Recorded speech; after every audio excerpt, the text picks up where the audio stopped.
और वित्त मंत्री निर्मला सीतारमण ने राज्यसभा में बजट पर हुई चर्चा का जवाब देते हुए कहा है कि कैपिटल एक्सपेंडिचर के तहत पीएम गतिशक्ति मास्टर प्लान पर काम किया जा रहा है। वहीं वित्त मंत्री ने कहा कि देश के अगले 25 साल भारत के लिए काफी महत्वपूर्ण है।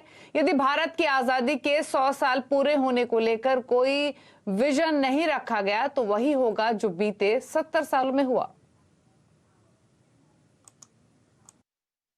That guidance which comes from the PM Gati Shakti was essentially because we needed to bring in greater synergy. We wanted to bring in greater complementarity between the various infrastructure spending that we are undertaking, and therefore we thought if there is a greater synergy between all these public expended infrastructure projects that are being created, it should be to the point of maximizing the outcome of such infrastructure which is getting built at least in the forthcoming 25 years, the Amrit Kal that we talk about, leading India towards 100. And therefore the Gati Shakti guiding us for building infrastructure all across the country, being the focus and the continuity from last year on infra as an instrument for giving the stimulus to the economy. India's 25 years, the coming 25 years are going to be important. No wonder we are calling it as Amrit Kal.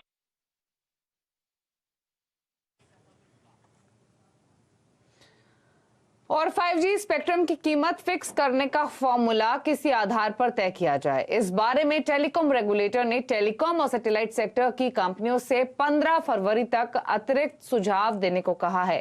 क्या है पूरी details? Lakshman Roy के पास चलते हैं। लक्ष्मण, बताइए exactly क्या है ये पूरा मामला।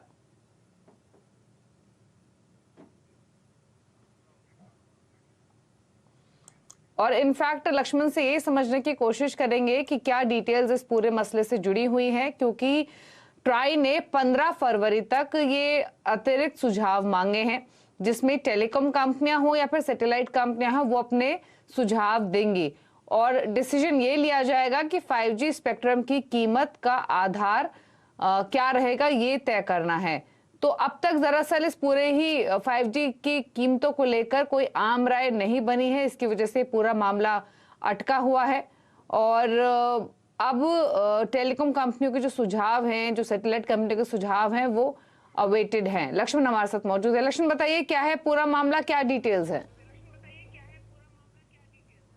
देखिए, दरअसल जो 5G स्पेक्ट्रम की नीलामी की जानी है उसकी कीमत क्या रखी जाए, उसका वैल्यूएशन कैसे किया जाए, इसको लेकर के टेलीकॉम ऑपरेटर या फिर कहें टेलीकॉम कंपनियां और सैटेलाइट प्लेयर के बीच में एक आम राय नहीं बन पा रही है।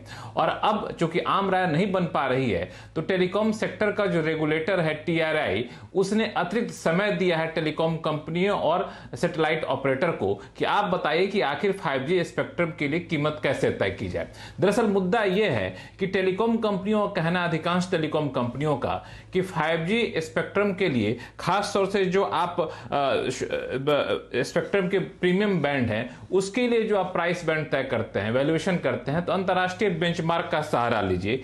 कई टेलीकॉम कंपनियों का सुझाव यह था कि मिड बैंड और हाई फ्रीक्वेंसी बैंड में बेस प्राइस को फिक्स कर दीजिए। तो इस तरह के सुझाव आए, लेकिन यहां पे जब बात आई सैटेलाइट प्लेयर की, चूंकि वो भी 5G स्पेक्ट्रम का इस्तेमाल करते हैं, तो उन्होंने इनके कई सुझावों का विरोध किया। मिसाल के तौर पर उनका कहना यह था कि 27.5 और 28.5 के बीच की जो हाई फ्रीक्वेंसी रेंज है उसकी नीलामी अभी ना की जाए। उनकी शर्तों का भी सैटेलाइट प्लेयर ने विरोध किया है। क्योंकि आम राय नहीं बन पाई तो फिर अंततः TRI ने यह कहा कि 15 फरवरी तक का समय और हम देते हैं, आप लोग और सुझाव दीजिए, बताइए कि आखिर कैसे 5G स्पेक्ट्रम की नीलामी के लिए कीमत तय की जाए।